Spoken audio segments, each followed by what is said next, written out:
Hello, আমি লাইভে সেভাবে আসি না। আজকে আমি একটা জিনিস দেখাতে, আমি যে কালপ্রিট তাকেও দেখাবো। I was driving and see কলকাতার সাদার্ন এভিনিউতে 27A এটার সামনে আমি রয়েছে এই মুহূর্তে। পুলিশও এসেছে, ছেলেটিকে ধরা হয়েছে। ওখানে তার বাইকটা রয়েছে, প্রচুর লোকজন এখানে রয়েছে। এবং কলকাতা শহরে আজকে আমি এই কারণেই এলাম লাইভে।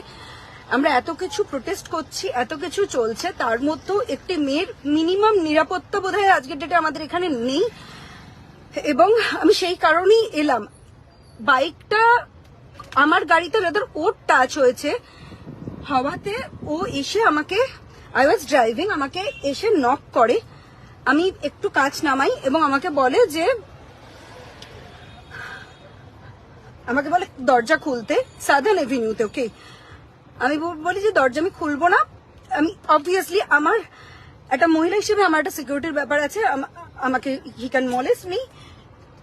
তারপরে সাদার্ন এভিনিউতে, ইউ সি সাদার্ন এভিনিউতে এসে ঘুষি মেরে আমার গাড়ির কাঁচ ভেঙে দেয় এবং আমি এখান থেকে উঠতে পারছি না।